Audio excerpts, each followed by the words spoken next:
करूं तो क्यों कर करूं। अल्लाहु अकबर। आज मज़ारात तोड़ी जा रही है, मगर ये सिलसिला शुरू किसने किया था?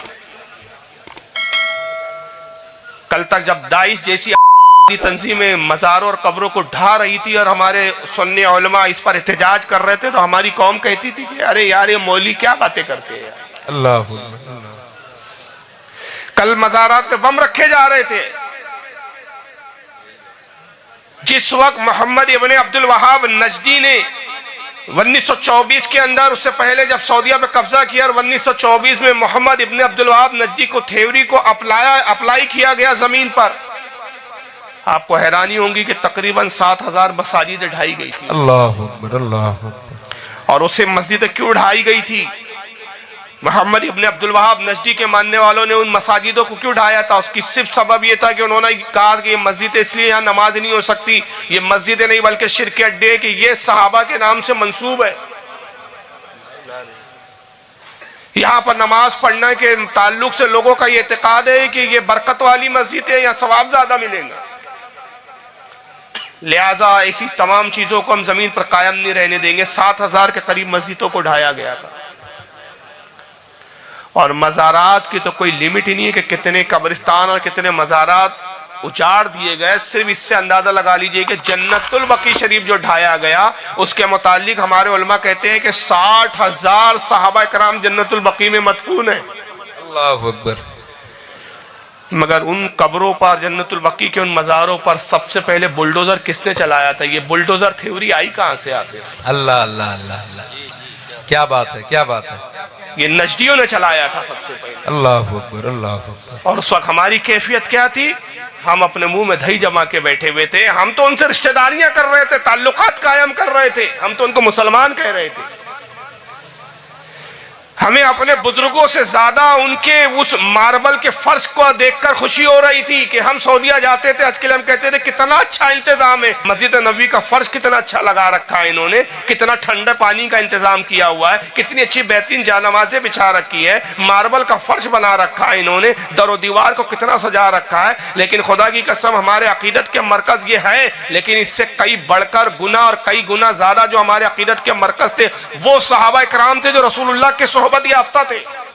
हाय हाय, वो रसूल की अहले बैत थी जो नबी के खून और नबी का खानदान थे। सुभान अल्लाह, सुभान अल्लाह। मगर क्या उस बुनियाद पर हमने इनसे कभी नफरत की कि इन्होंने सैयदा खातून जन्नत सैयदा फातिमा की मजार पे बुलडोजर चलाया? अल्लाहु अकबर, अल्लाहु अकबर। क्या उस बुनियाद पर हमने इनसे कभी नफरत की और इनसे कतई ताल्लुक किया कि इन्होंने इमाम हसन की कब्र पर बुलडोजर चलाया है,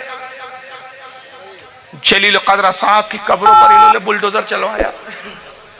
हमें उस वक्त एहसास नहीं था, बल्कि जो उलमा इस तरह की उस वक्त तकरीरें और खिताबात करते थे, हमारी अपनी कौम के लोग कहते थे यार ये मौलवी नफरत की बातें करते हैं। अल्लाह, मोहब्बत की बात करनी चाहिए, नमाज पर बात कीजिए, रोजे पर बात कीजिए। उस वक्त हमारी अपनी हालत शुतुरमुर्ग की तरह थी जो अपने आप को रेत में डाल लेता है, सर को रेत में छुपाता है, और जब कुछ उसे नजर नहीं आता तो समझता है कि मैं महफूज हूं। अल्लाह। लेकिन जब आज हमारे अपने घरों पर बुलडोजर चल रहे तब हमें एहसास होता है कि बुलडोजर चलना होता क्या। अल्लाह अकबर, अल्लाह अकबर। काश अगर हमने उस वक्त अपने बुजुर्गों की मज़ारों पर चलने वाले बुलडोजरों का दर्द महसूस किया होता तो आज हम महफूज होते। बेशक बेशक, हक है। आज ऐसे लोग हम पर मुसल्लत नहीं होते कि जो आज हमारा घर उजाड़ रहे होते। और आज भी क्या ये सिलसिला रुक गया है? आज भी जब हालात पुरफितन है तो हमारे यहाँ बहुत बार बीच बीच में कुछ आवाजें उठती है कि इत्तेहाद होना चाहिए। मैं भी इत्तेहाद का दिलदादा हूँ, इख्तलाफ यकीनन पसंदीदा नहीं है। अरे हमारे यहाँ के बुजुर्ग हुजूर हाफिज मिल्लत का तो वो जुमला सुनहरी उर्फों से लिखने लायक है, इस ताल्लुक से सोने के पानी से लिखने लायक है, तब भी हक अदा नहीं हो सकता कि वो नायाब जुमला है कि इत्तेहाद जिंदगी है और इख्तलाफ मौत है।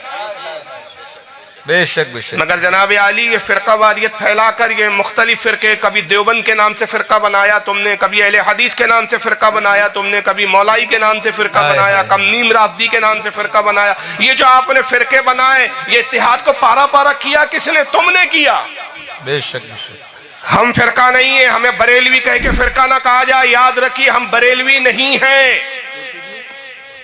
तुमने ये चिढ़ाने के लिए हमें बरेलवी कहा, सिर्फ इस निस्बत पे कि हमने आला हजरत को अपना इमाम माना, और आला हजरत का कसूर सिर्फ ये था तुम्हारी नजर में कि उन्होंने नामूस से रिसालत के लिए पूरी जिंदगी दाव पे लगा दी। हाय हाय, क्या बात है, क्या बात है।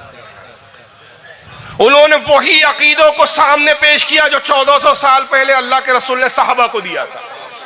बेशक बेशक। उन्होंने सिर्फ नकल किया है हाय हाय, उस मसलक की जो साहबा का मसलक था, उस मजहब की जो रसूल का नाफिज करदा मजहब था, उसकी सिर्फ तर्जमानी की है आला हज़रत फाज़िल। सुभान अल्लाह, सुभान अल्लाह।